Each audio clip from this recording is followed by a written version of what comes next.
अन्य हिंदी के एक नए एपिसोड में आपका स्वागत है। और इस वीडियो में हम बात करने वाले हैं एक ऐसे डिफेंस एक्विजिशन के बारे में जो काफ़ी पहले हो जाना चाहिए था लेकिन अभी भी अधर में लटका हुआ है, और क्यों इस समय भारत में इस डील के होने से पहले ही जो असंतोष का भाव है ये व्याप्त हो चुका है। तो आइए शुरू करते हैं आज का अपना ये वीडियो।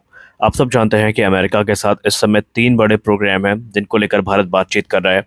उसमें सबसे पहले तो ये होगा कि अमेरिका F404 इंजन की जो डिलीवरी है इसको सुनिश्चित करे और भारत को आश्वासन दे कि सब कुछ तय किए गए समय के अंतर्गत होगा। दूसरी जो बड़ी डील हमें देखने को मिलेगी, ये 31 की संख्या में जो MQ-9B ड्रोन्स हैं इनकी खरीद होगी, जो कि high altitude long endurance drone है और ये भारत के लिए काफ़ी इंपॉर्टेंट है। तो इसकी डील को फाइनलाइज करने के लिए अमेरिका के साथ जो बातचीत है ये चल रही है।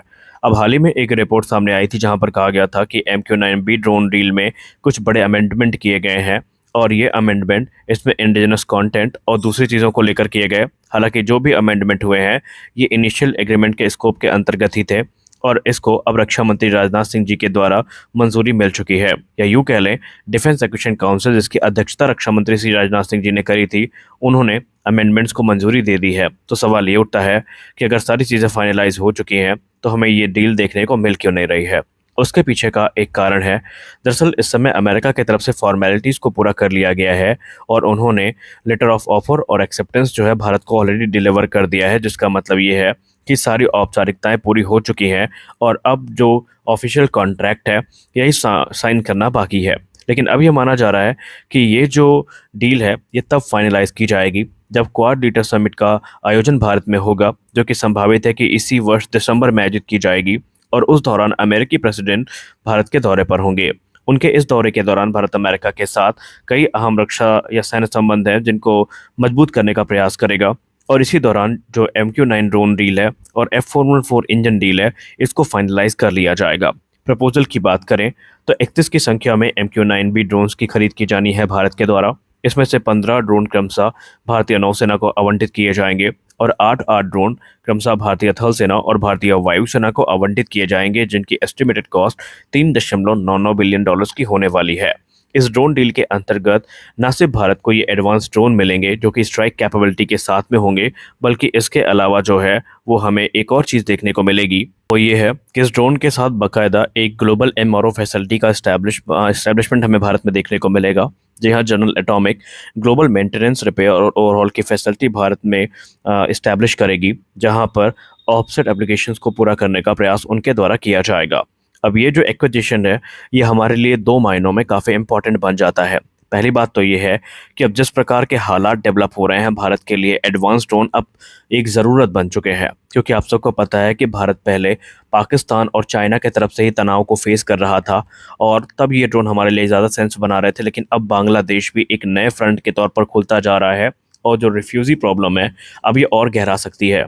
आपको पता ही है कि अभी हाल ही में बांग्लादेश में जो उठापटक हुई है उसमें शेख हसीना जो कि वहाँ की प्राइम मिनिस्टर थी वो रिज़ाइन करके भारत आ चुकी हैं, और उसके बाद जो नरसंहार का एक क्रम शुरू हुआ है वो रुकने का नाम नहीं ले रहा है। जो चरमपंथी हैं वो इस समय पूरी तरीके से हावी हैं, यानी कि अब आप ये कह सकते हैं कि भारत के लिए बांग्लादेश बॉर्डर पर नज़र बनाना बहुत ज़रूरी है, क्योंकि जिस प्रकार की नफरत उनमें देखी गई है वो आज नहीं तो कल कुछ मिस एडवेंचर करने का कोशिश ज़रूर करेंगे।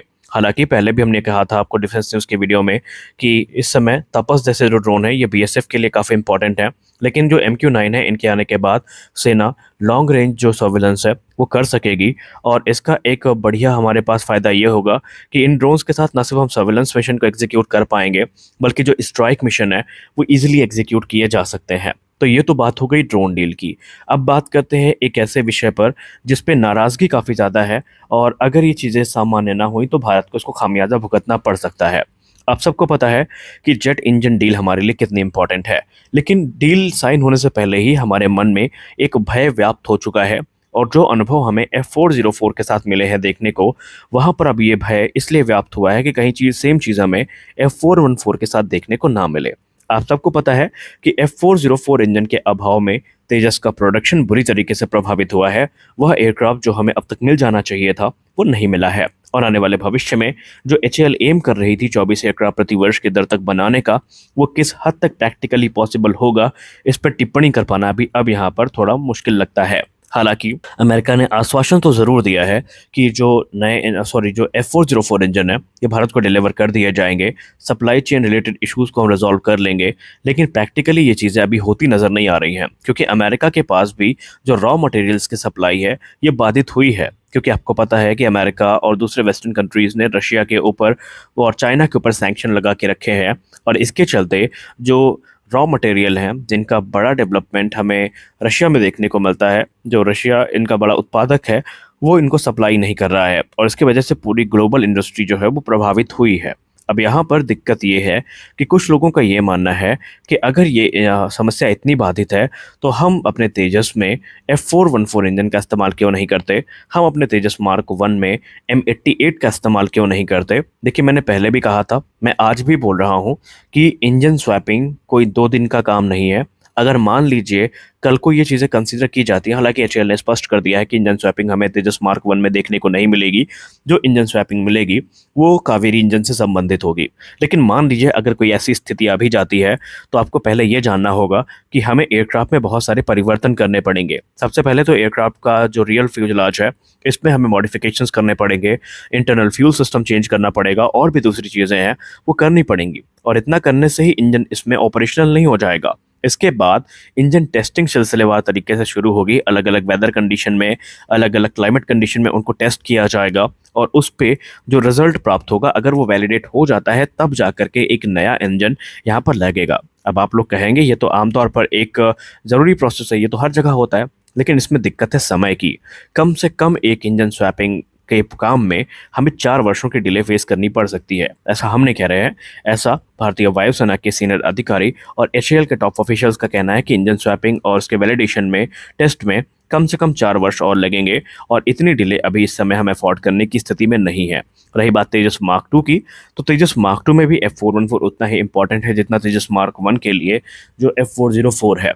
क्योंकि F414 के अलावा अगर हम दूसरे इंजन को देखें तो M88 और EJ200 का ऑप्शन बचता है, लेकिन इनकी अभी कोई ज़रूरत नहीं है, इनका कोई स्थान भी नहीं है, क्योंकि इसके लिए हमें फिर एक लंबे निगोशिएशन के दौर से गुजरना पड़ेगा और मॉडिफिकेशन से गुजरना पड़ेगा। और ऑलरेडी तेजस मार्क 2 जो कि अगले वर्ष की शुरुआत में ही रोल आउट हो सकता है, ऐसी संभावनाएं हैं, तो वहाँ पर ये प्रोग्राम एक और डिले को फेस करेगा। अब आप खुद बताइए, क्या इस समय इंडियन एयरफोर्स किसी भी डिले को फेस करने की स्थिति में है? 42 एक्टिव स्क्वाड्रन होनी चाहिए थी 2 फ्रंट वॉर को देखते हुए, लेकिन अब हमारे पास 3rd फ्रंट खुलता दिख रहा है। तो ऐसे में हमें अब यही चाहिए कि जितना जल्दी हो सके हम इस कार्य को पूरा करें, और इसके बाद ही आगे की जो हमारे फ्यूचर प्रोग्राम है उन पर अपना ध्यान केंद्रित करें। तो आप बताइए, इस समय क्या ज़रूरी है? क्या भारत को इस इंजन प्रोग्राम में बने रहना चाहिए, या भारत को जो दूसरे ऑप्शंस हैं इनके तरफ गौर करना चाहिए? तो आज के इस वीडियो में बस इतना ही। मिलता है अगले वीडियो में कुछ और अपडेट्स के साथ। तब तक के लिए जय हिंद।